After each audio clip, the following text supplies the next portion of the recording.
its culture is reflected in theater. So the performers, there are various types of performances in shadow play, which of course involve performers themselves. Shadow theater is the overall umbrella term for the performances that utilize shadows. So the puppeteers are responsible for manipulating the puppets and the light source. They also often narrate the story, sing songs, and act out different characters throughout the play. The puppeteer's skills in movement, storytelling, and performances are essential to success of the shadow play.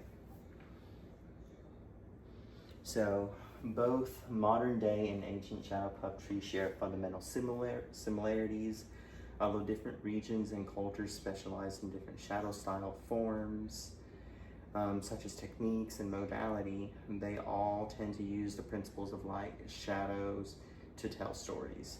While ancient forms relied on oil lamps and traditional materials, modern show puppetry has embraced new tech and artistry approaches such as electric lights, diverse materials like plastic, metal, and even computer-controlled effects.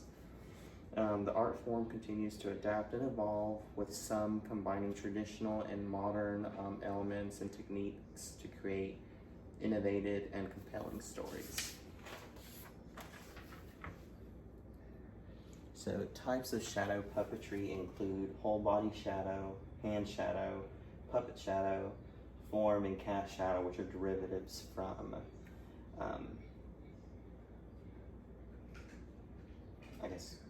hand shadow altogether. So the whole body shadow performers use their own bodies to create shadows, which can be increasingly popular in Western theater. Hand shadow, the most well-known, where performers use their hands to create images, also called ombromany. Puppet shadow, another form using cutout figures that are projected as shadows on screen or the wall. And of course, the form and cast shadows are derivatives from all of these ones that I have mentioned.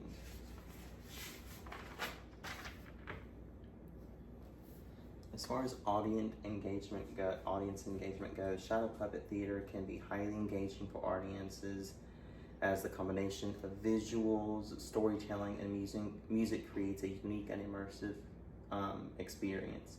The performers can be adapted to different age groups and audiences, making them accessible to a wide range of people. The actor can very well break the fourth wall through asking questions, calls to action, or even incorporating audience suggestions in the performance via the medium and the modality of the puppetry. So as far as conventions and elements go, through puppet design, they typically are made from translucent materials like leather, cardboard, or paper, allowing them to cast their shadows.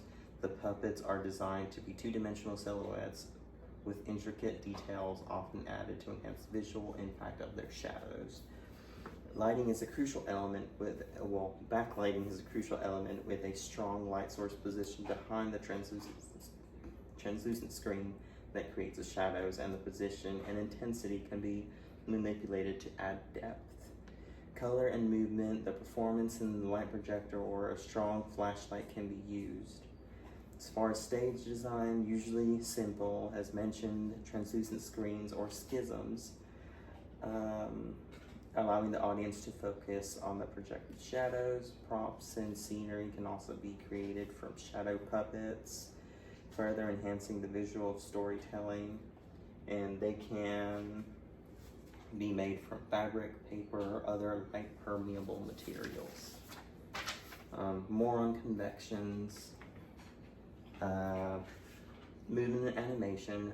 Puppeteers can create the illusion of movement and animation by manipulating the puppets in front of the light source.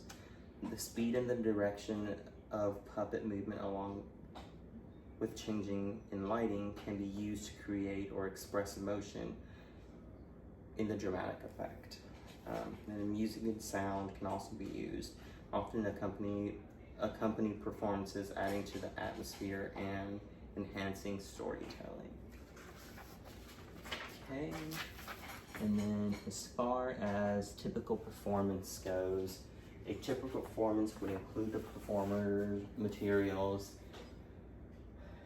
that I have talked about and an audience. Although an audience is not needed initially, one could simply pre-record the play and show it to whatever audience later. Since the audience would not be able to see facial expressions, dramatizations would be needed to convey emotions through movement during the play. It is important to have proper lighting and a dark lit room to create proper perspective for the play.